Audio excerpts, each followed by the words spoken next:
لو عجبك الملخص ما تنساش تعمل لنا لايك وسبسكرايب وتقول لنا رايك في الكومنتات. فيلمنا بيبدا في الماضي مع ساحره عجوزه اسمها جوسل، وهي بتغني الورده سحريه في الغابه، ووقتها الورده بتنور وبترجع الساحره لشبابها تاني. وبتمر السنين وبنشوف مملكه بيحكمها ملك وملكه محبوبين جدا، وللاسف الملكه بتكون تعبانه جدا في اخر شهور حملها، وعلشان كده كل الحراس بداوا يدوروا على الورده السحريه علشان يعالجوها. وفي الوقت ده جوسل بتكون عند الورده، واول ما بتشوف الحراس بتهرب بسرعه، وبياخدوا الحراس الورده وبيدوها للملك اللي بيعالج بيها الملكه، وبتولد بنت جميله جدا وبيسموها روبانزل، وبيفرحوا بيها جدا وبينوروا مصباح وبيطيروه في السماء في يوم ميلادها. وفي يوم من الايام بتقتحم جوسل القصر وبتغني روبانزل اللي شعرها بينور، واول لما جوسل بتقص جزء من شعر روبانزل بتختفي قوته السحريه، فبتخطفها جوسل وبتهرب. وفي مكان تاني بنشوف برج مستخبي في قلب الغابه، وبنشوف فيه جوسل اللي بتربي روبانزل على اساس انها بنتها، وكانت دايما بتمنعها انها تخرج من البرج. وفي يوم ميلاد روبانزل الملك والملكه بيطيروا مصابيح كتير على امل ان بنتهم ترجع لهم. وبتمر سنين كتير وبتكبر روبانزل، وبنشوفها وهي بتلعب مع الحربايه بتاعتها باسكال، واللي بيكون عايزها تخرج من البرج، لكن روبانزل بتقوله ان العالم بره خطير ومليان مجرمين وحراميه. وبعدها بتبدا روبانزل تنظف البرج وبتسرح شعرها اللي بيكون شكله جميل وطويل جدا، وبتعرفنا انها بتحب تقرا وترسم على الجدران. وبنعرف ان روبانزل متحمسه جدا لان فاضل يوم على عيد ميلادها، ووقتها هتشوف الانوار بالليل وهي طايره في السماء، وبتتمنى روبانزل ان مامتها تسمح لها تشوف الانوار دي من قريب. وفي مكان تاني بنشوف حرامي اسمه فلين رايدر ومعاه 2 مجرمين بيحاولوا يتسللوا لقصر الملك، وبينزل فلين من السقف بمساعده المجرمين وبيسرقوا تاج الاميره وبيهربوا بسرعه. وبنرجع بعدها لجوسل اللي بنعرف انها انانيه وطماعه، وبتطلب من روبانزل تغني لها، ولما روبانزل بتعمل كده بترجع لها شبابها تاني. ووقتها بتقول لها روبانزل ان فاضل يوم على عيد ميلادها ال 18، وبتطلب منها تسمح لها تخرج من البرج علشان تشوف الانوار من قريب، لكن جوسل بتضحك عليها وبتقول لها ان دي مجرد نجوم ومش انوار زي ما هي متخيله. بس روبانزل ما بتصدقهاش وبتقول لها انها حاسه ان الانوار دي مرتبطه بيها لانها بتنور في عيد ميلادها بس، لكن جوسل بترفض وبتضلم البرج، وبتبدا تخوف روبانزل من العالم الخارجي، وبتقول لها ان في حراميه ومتوحشين عايزين يخطفوها علشان يستغلوا شعرها السحري، وبتطلب منها ما تقولهاش تخرج من البرج تاني. وبعدها بتسيبها وبتمشي، وبتفضل روبانزل حزينه لان بكده مش هتقدر تشوف الانوار دي من قريب. وبنروح لفلان رايدر اللي بيلاقي صورته متعلقه على شجره لانه مطلوب للعداله، وفجاه بيشوفوهم الحراس فبيجروا وراهم، وبيجروا الحراميه الثلاثه لحد ما بيوصلوا لحيطه سد، فبيطلب فلان من الحراميه اللي معاه انهم يرفعوه وهو هيسحبهم بعدها، فبيوافقوا الحراميه وبيساعدوه، لكن فلان بيضحك عليهم وبياخد الشنطه اللي فيها التاج وبيهرب.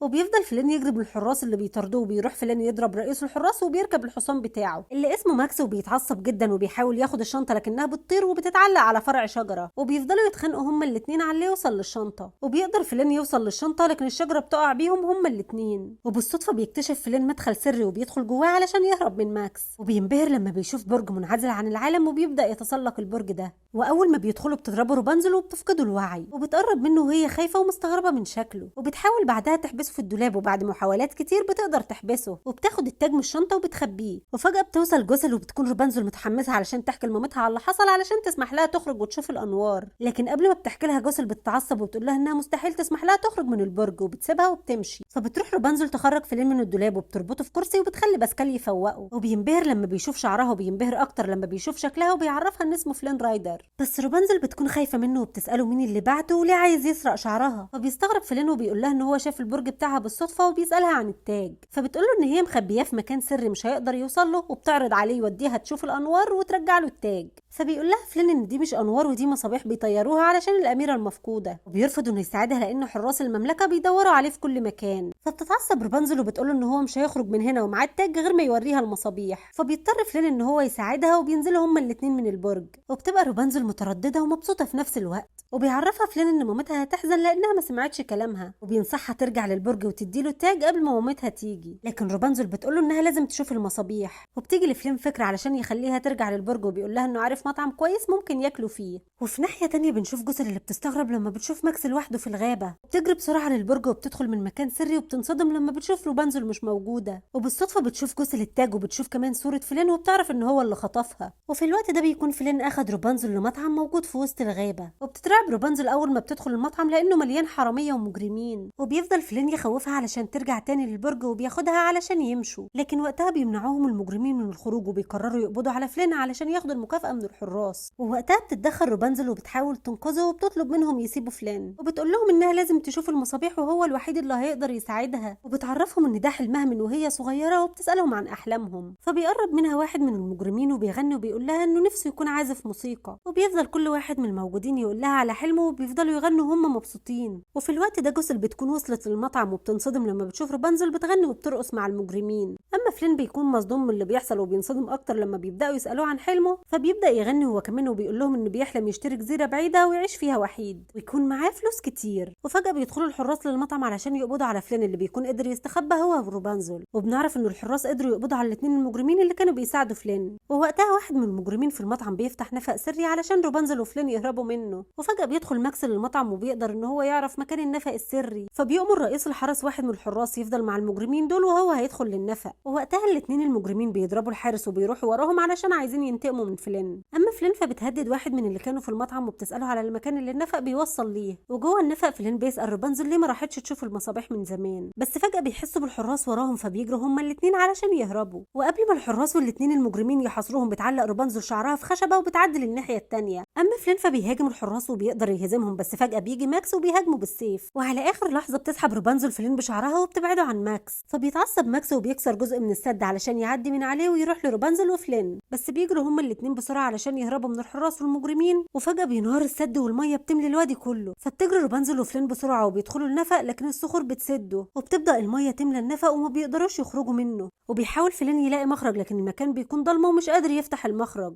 وبتفضل رابنزل تلوم نفسها وبتقول ان هي السبب في اللي حصل، لكن فلين بيواسيها وبيعرفها ان اسمه الحقيقي يوجين مش فلين. ووقتها بتفتكر رابنزل ان شعرها مسحور وبتبدأ تغني، فبينور شعرها وبيشوف فلين مكان المخرج وبيروح علشان يشيل الصخور. وفعلا بيقدروا يخرجوا من النفق، لكن فلين بيكون مصدوم من كل اللي حصل. وبنروح بعدها الجثة اللي بتكون مستخبية جنب مخرج النفق، وبتسمع الاثنين المجرمين وهم بيقولوا ان هم لازم ينتقموا من فلين رايدر وياخدوا منه التاج. ووقتها بتظهر جثة وبترمي لهم التاج وبتقول لهم انها عندها حاجة اغلى بكتير من التاج وكمان هتساعدهم ينتقموا من فلين رايدر. وبنروح لروبانزل اللي بتلف شعرها على جرح يوجين اللي اتجرحوا لما كانوا بيحاولوا يخرجوا من النفق. وبتبدأ روبانزل تغني وبيبدأ شعرها ينور، ولما روبانزل بتوقف غنى بينصدم يوجين لما بيلاقي ان الجرح بتاعه اختفى. وبتبدأ روبانزل تفهم يوجين ان شعرها بيعالج الجروح وبيرجع الشباب، وانه اول ما يتقص بيتحول لونه للبني وبيفقد قوته، وعلشان كده مامتها منعتها تخرج من البرج، وده السبب اللي خلاها ما تقدرش تشوف المصابيح لحد دلوقتي. فبيتعاطف معاها يوجين وبيبدأ يحكي لها عن نفسه وعن قصة شخصية فلين رايدر اللي كان بيحكيها للأطفال في الملجأ، وان القصة عبارة عن بطل بيساعد الناس وعنده فلوس كتير علشان كده هو تقمص شخصيته. وقتها بتقول له روبانزل ان اسم يوجين عاجبها اكتر، وفي الوقت ده بنعرف ان هما الاتنين اعجبوا ببعض. وفي الوقت ده بيقول يوجين لروبانزل ان هو هيروح يجيب حطب للنار وبيسيبها وبيمشي. وفي الوقت ده بتظهر جوسل وبتقول لروبانزل ان يوجين بيضحك عليها وبتطلب منها ان هما يرجعوا للبرج تاني وينسوا كل اللي حصل، لكن روبانزل بترفض وبتقول لها انها حاسه ان يوجين بيحبها. فبتتريق جوسل عليها وبتقول لها ان هو بيخدعها مش اكتر. بترمي لها الشنطه وبتسيب لها التاج وبتقول لها ان اول ما يوجين ياخد التاج هيتخلى عنها ويسيبها. وبعد شويه بيرجع يوجين وبيطمن على روبانزل اللي بتكون خبت التاج.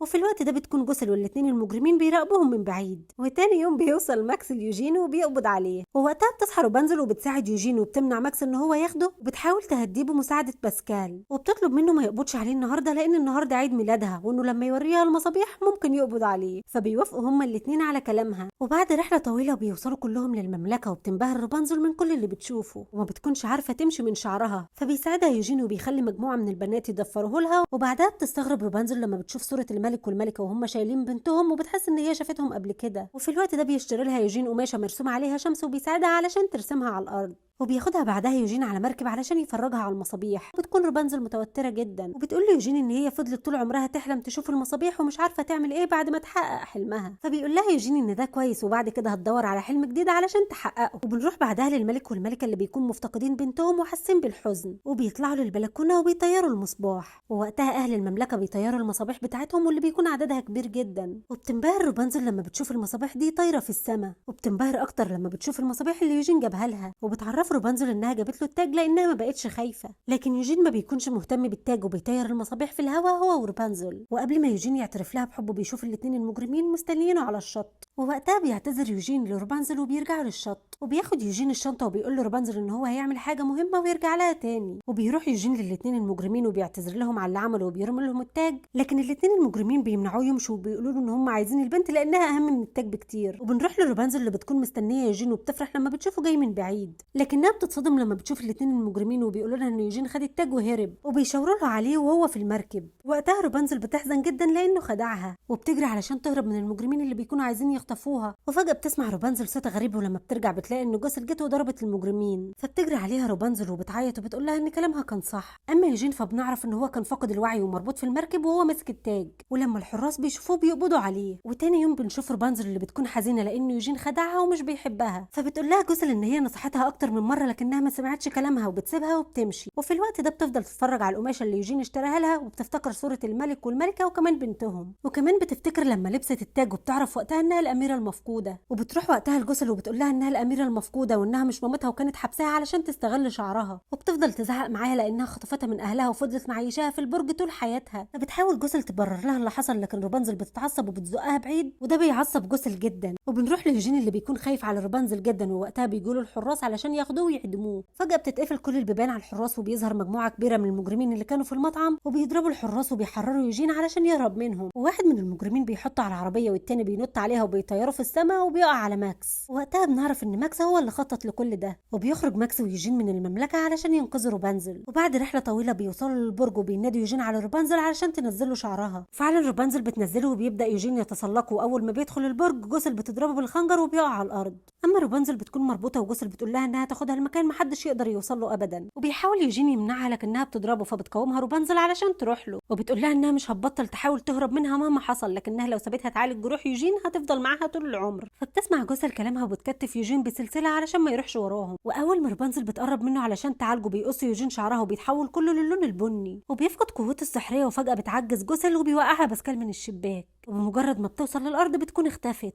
اما روبانزل بتكون حزينه لانها مش قادره تعالج جروح يوجين، فبتفضل تعيط وبتطلب منه يفضل معاها لانه كان حلمها الجديد. ولما بتقع دمعة على يوجين بتوصل لمكان الجرح وبتتكون زهره كبيره، وبتنبهر روبانزل لما بتشوفها وبيختفي الضوء بعد ما عالج الجرح. وبيفوق يوجين وبيقول لروبانزل ان هو بيحب الشعر البني جدا، فبتفرح روبانزل وبتحضنه. وبعد شويه بنشوف الملك والملكه اللي بيجروا بسرعه وبيروحوا البلكونه وبيقابلوا يوجين وروبانزل، وبتقرب منها مامتها اللي بتتاكد انها بنتها وبتحضنها هي وباباها، وبيحضنوا يوجين كمان. ووقتها بتحتفل كل المملكه برجوع الأميرة المفقودة، وكل واحد من مجرمين المطعم بيكون حقق حلمه، وبتتجوز روبانزل ويوجين وبيعيشوا مع بعض في سعادة. وبس كده، لو عجبك الملخص ما تنساش تعملنا لايك وسبسكرايب وتقولوا لنا رأيك في الكومنتات. سلام.